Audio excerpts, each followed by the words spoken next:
Dans l'histoire catholique, l'une des plus grandes prédictions, c'est la prophétie sur les papes et les antipapes, qui est attribuée à saint Malachie. Saint Malachie était un évêque catholique, né en 1094 en Irlande. Il est mort en présence de son ami saint Bernard, en 1148. Saint Malachie a été canonisé en 1190, et une lecture de son jour de fête mentionne qu'il avait été béni du don de prophétie. Selon The Catholic Encyclopedia de 1913, sous le titre Prophétie, il est dit que saint Malachie avait été convoqué à Rome en 1139 par le pape Innocent II. Alors à Rome, il est rapporté que saint Malachie avait fait l'expérience d'une vision concernant les futurs prétendants à la papauté, jusqu'à la seconde venue de Jésus-Christ. Saint Malachie a écrit 112 phrases réduites en latin, décrivant tous ces futurs prétendants à la papauté, donnant des titres aussi bien aux papes qu'aux antipapes. Le document avait été, selon des comptes rendus, placé dans les archives secrètes du Vatican et ne fut découvert qu'en 1566 par un bibliothécaire du Vatican. 39 ans plus tard, le document fut publié pour la première fois en 1595 par l'historien Arnold de Wyon, dans un livre appelé Arbre de vie. De Wyon avait reçu de l'aide d'Alfonso Chacón pour sa traduction du document, un érudit bien connu des manuscrits médiévaux. Chacón avait reçu la mission d'authentifier le document et de s'assurer que ça n'était pas un faux. Après avoir examiné le document, Chacón le déclara comme authentique.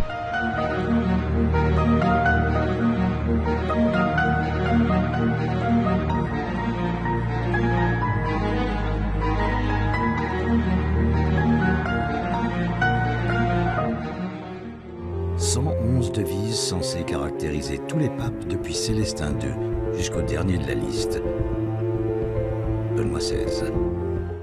Que lorsque saint Malachie parle des derniers papes, alors on attribue la devise de Pastor et Nota Jean 23, après Flos Florum, c'est Paul VI, oui, et puis on compte comme ça, et on arrive à Gloria Olivet, c'est Benoît XVI, et puis donc le prochain c'est le dernier pape, c'est Petrus Romanus, et c'est donc le jugement dernier. C'est ce qu'on entend partout, y compris dans nos chapelles, ce qui m'agace profondément, et même dans Liésie, le dernier numéro de Liésie, c'est n'importe quoi. Alors en plus maintenant Delacroix, il nous sort des prophéties démoniaques qui ont lieu dans l'loge maçonnique, et il donne ça pour argent comptant, en citant méthodiquement Jean 23, Paul VI, Jean-Paul Ier, etc. Comme si ces gens-là étaient des papes à mettre dans la liste. Vous voyez ? Donc faut arrêter, si on dit que le dernier pape c'est Pie XII, le dernier pape c'est Pie XII, donc il ne faut pas nous accorder les devises de saint Malachie à ceux qui ne sont pas des papes catholiques. N'est-ce pas ? Alors, il y a une objection qui voudrait dire, oui, mais saint Malachie tient compte des antipapes. Oui, c'est vrai que saint Malachie, dans sa liste, a effectivement inclus certains antipapes. Et en général, donc pour désigner ces gens-là, il fait intervenir quelque part, soit dans le blason, l'armoirie, soit dans la devise, la lune. Saint Malachie décrit l'antipape Jean-Paul Ier par de la moitié de la lune. Jean-Paul Ier débuta son règne le 26 août 1978, quand la lune était apparue à moitié pleine. Son règne avait donc littéralement commencé au moment de la moitié de la lune. Aussi, Jean-Paul Ier est originaire du diocèse de Belluno, qui signifie belle lune. Bon, mais il s'est oublié qu'un antipape n'est pas un usurpateur, et que nous avons affaire à des usurpateurs, vous voyez, dont l'élection elle-même dès le départ n'était pas valide. On voit très bien déjà avec Roncalli l'intervention extérieure dans le conclave, puisqu'il y a eu d'abord une fumée noire, et puis après de nouveau une fumée blanche, et enfin une fumée noire. Donc, l'histoire nous a appris ensuite que c'était bien le cardinal Siri qui avait été élu d'abord, et on l'a fait renoncer à la papauté pour faire passer Roncalli. Donc déjà, vous voyez, après Pie XII, tout de suite, les élections ne sont plus valides, donc on n'a plus affaire, si vous voulez, à des vrais papes, on n'a plus affaire à des antipapes, puisque le vrai pape est mort, et qu'il n'y a pas d'autres papes légitimes élus. Les papes légitimes élus ayant renoncé, si vous voulez, à régner. Si le cardinal Siri avait dit, eh bien, j'ai accepté le souverain pontificat, je monte sur le trône, voyez, et qu'il était reconnu, et qu'ensuite, Roncalli réunit ses partisans et fait un autre conclave pour le faire élire pape à son tour. Ce qui fait qu'il y aurait eu deux papes, il y aurait eu Syrie qui serait peut-être appelé Pie XIII, j'en sais rien, et puis le Roncalli qui serait appelé Jean XXIII. Alors là, on aurait eu effectivement un antipape. Mais c'est pas du tout ce qui s'est passé. Ce qui s'est passé, que le cardinal s'est légitimement élu au conclave, a renoncé à son pontificat. Donc il n'est plus pape. C'est qu'il, quand il sort du conclave, il est simple cardinal archevêque de Gênes. Point. Et rien de plus. Et Jean XXIII, il n'est rien du tout. Il est simple évêque, c'est tout. Il n'est pas pape, il n'est pas antipape, il n'est pas pape, il est usurpateur. Voilà. Il s'assoit sur le siège de Pierre alors qu'il n'y a aucun droit.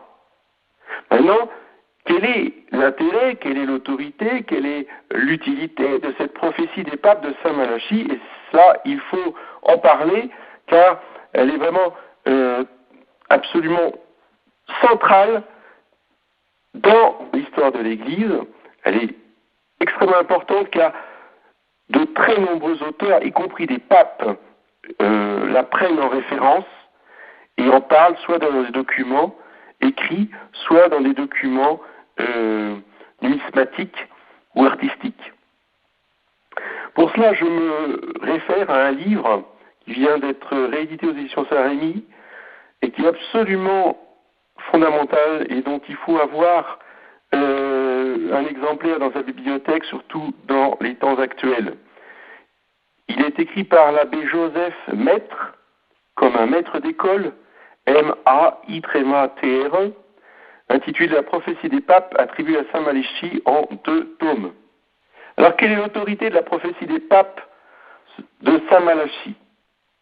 Donc, il ne s'agit ni d'un document historique, ni d'un document révélé. Nous sommes ici en face d'un document relatant une prophétie privée qui parle de l'avenir, mais sans s'imposer à notre foi.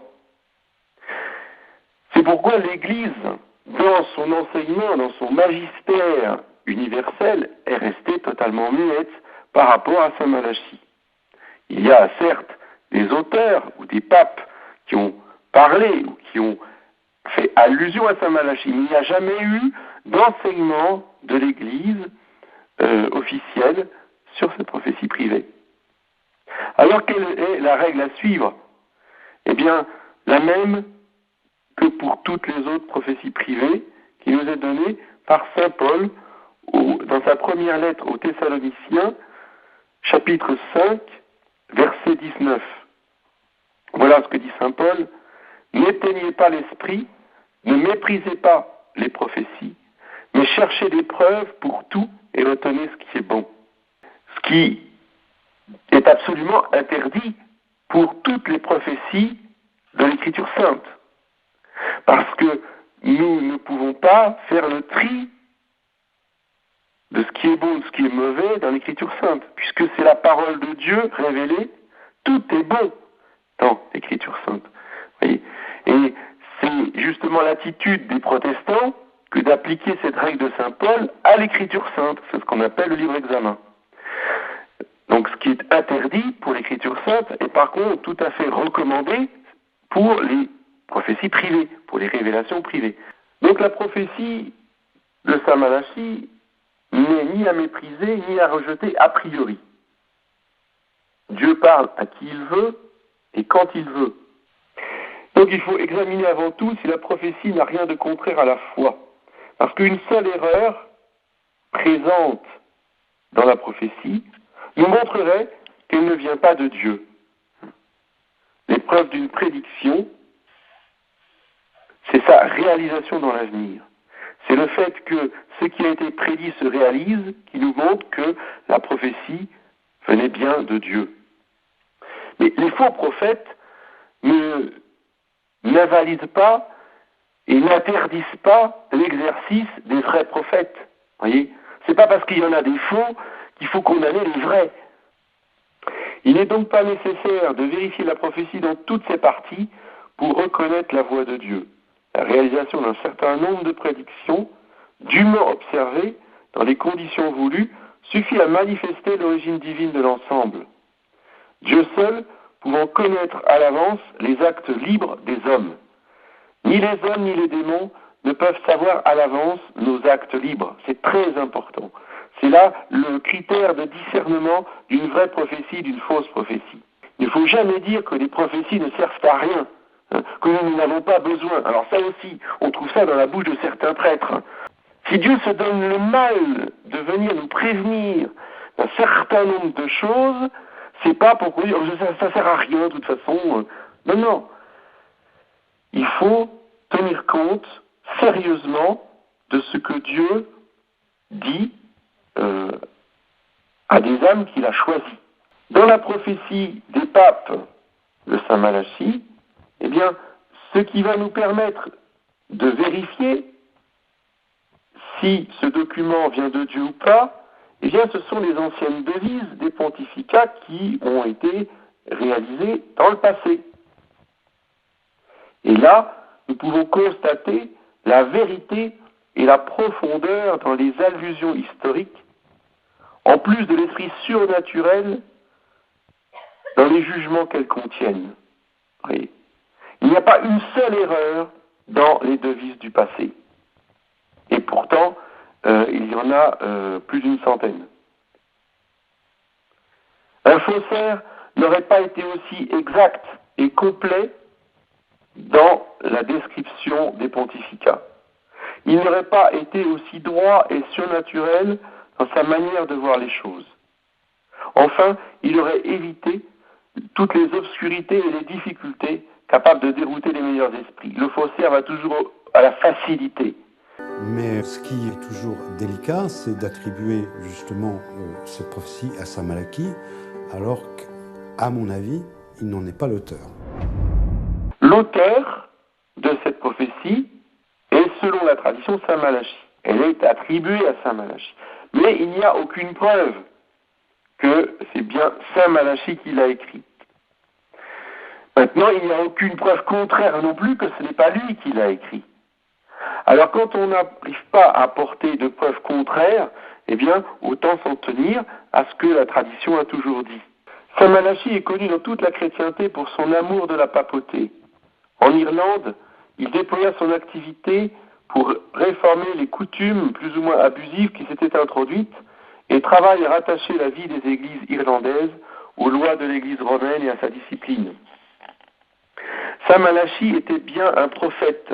Il faisait déjà dans sa vie beaucoup de miracles et en particulier des prophéties qui ont été contrôlées tout à fait sérieusement par Saint Bernard, qui a constaté lui-même la réalisation de plusieurs de ces prophéties. Saint Bernard a dit que Saint Malachie avait prédit le jour et l'année de sa propre mort.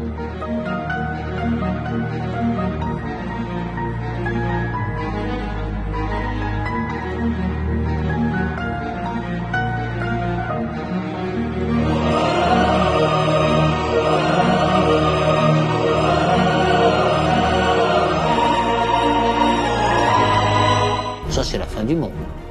C'est le jugement dernier. Enfin, le but de cette prophétie, c'est d'être une histoire anticipée de la papauté et de l'Église, donc une préparation au jugement dernier. Elle a pour but d'annoncer la fin du monde par la fin de la papauté et l'arrivée du juge suprême. Pour le dernier pape de la liste, Saint Malachie change brusquement de style. Il annonce explicitement le nom et la patrie du dernier pape, ce qu'il ne fait pas pour les autres, de manière explicite, bien sûr. Là, il nomme le pape qui s'appellera Pierre, qui sera le seul pape de toute l'histoire de l'Église à s'appeler Pierre, après Saint-Pierre, et il sera romain. Ensuite, eh bien, il signale clairement ce qui va se passer sous son pontificat. Je vais vous lire, pour ceux qui ne la connaîtraient pas, la dernière devise de Pierre le Romain. Pendant la dernière persécution qui éprouvera la Sainte Église romaine, régnera Pierre le Romain, qui paîtra ses brebis au milieu de nombreuses tribulations. Cette tribulation passée, la cité aux 7 collines sera détruite et le juge terrible jugera son peuple. Donc c'est bien là le but explicite de la prophétie, de nous faire comprendre que nous sommes relativement proches du jugement dernier et de nous faire compter le nombre de papes qu'il reste avant l'arrivée de notre Seigneur pour le jugement. Les indications par lesquelles se termine la prophétie sont nettes et précises, et le premier sentiment du lecteur est celui-ci. Si la prophétie de Saint Malachie est véritable et authentique, nous pouvons compter le nombre de papes qui séparent notre époque de la fin des temps, et en tirer des conséquences sur la proximité du jugement dernier. Justement, l'abbé Maître se réfère beaucoup aux commentaires, plutôt à l'interprétation de l'Apocalypse du vénérable Holzhauser. C'est extrêmement important de bien connaître Holzhauser. Il faut lire le vénérable Holzhauser, qui est une référence dans son commentaire de l'Apocalypse. Donc, ce qui concerne la période d'Holzhauser, qui est aussi la nôtre, c'est la cinquième lettre, le cinquième âge de l'église donc de Sardes, qui va de la naissance de Luther, Luther qui ouvre, si vous voulez, les grandes persécutions de l'Église, avec toutes les révolutions qui s'en suivent, jusqu'à la fin de cette période qui peut être conclue par les 3 jours de ténèbres. Ensuite, va s'ouvrir la 6e période, ou 6e âge, qui est l'Église de Philadelphie, qui s'ouvre avec le Saint-Pape et le Grand Monarque, et qui va s'arrêter à l'Antéchrist. Et enfin, la 7e période, l'Odyssée, qui va donc de l'Antéchrist au jugement dernier. Donc, il y a tous les malheurs des premiers sceaux. Les sceaux, donc, S-C-E-A-U-X, du verbe sceller, et les sceaux sont ouverts les uns après les autres, et à chaque fois qu'un sceau est ouvert, ce sont des malheurs qui arrivent sur la terre. Donc, entre le 6e sceau et le 7e sceau, il y a l'intermède, voyez-vous, de la conversion des Juifs, les 12 000 de chaque tribu d'Israël. Ça, on ne l'a pas vu encore. Donc, il ne faut pas nous dire que le jugement dernier, c'est pour demain.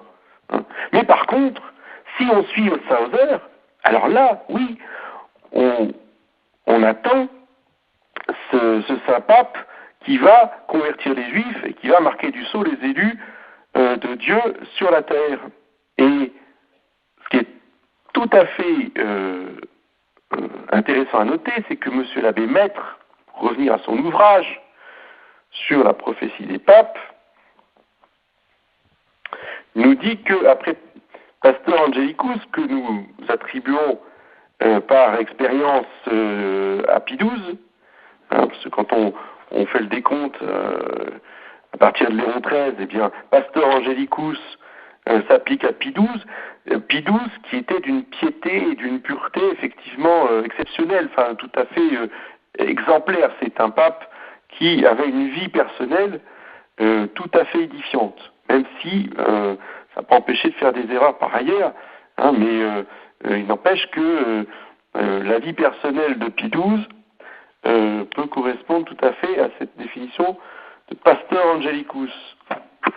Et après Pasteur Angelicus vient Pastor et Nota. L'abbé Maître, lui, voilà ce qu'il dit. Pastor et Nota veut dire pasteur et pilote. Cela semble exprimer le triomphe du principe d'autorité chez le successeur de Pierre. Cette autorité s'exercera sur terre et sur mer, dans l'ancien et dans le nouveau continent, jusqu'aux îles les plus lointaines. C'est ainsi que nous pouvons sans doute trouver dans les 2 termes, pasteur et pilote, une annonce de l'expansion future du règne de Jésus-Christ. On peut y voir même, d'une manière précise, l'image de l'activité et du zèle du futur pontife qui transportera lui-même à travers les continents et les mers les bénédictions attachées à sa personne et à ses institutions. Il faudrait reconnaître avec le vénérable Holzhauser, à côté d'un saint pape, pasteur universel, un autre saint personnage, quelque grand empereur ou souverain qui serait le bras droit du pontife.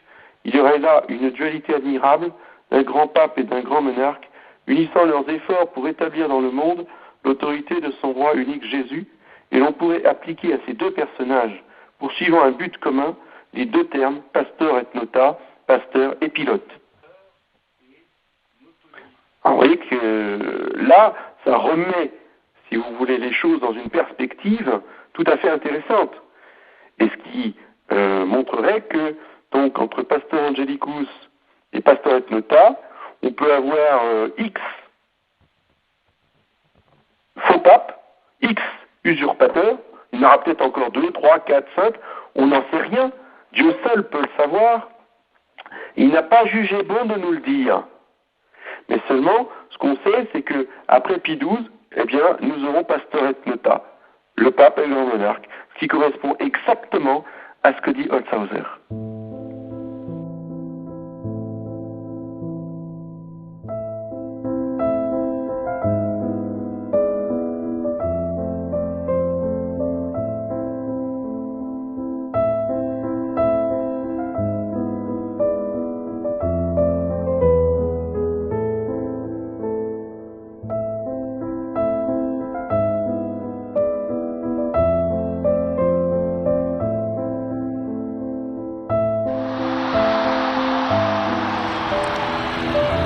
Voi sapete Vous savez che il dovere del conclave que le devoir du conclave era di dare un vescovo a Roma. est de donner un évêque à Sembra Rome. che Il semble i miei fratelli cardinali que mes frères sono andati cardinaux a prenderlo quasi alla sont fine del allés mondo. le chercher presque à la fin du monde, mais nous sommes ici.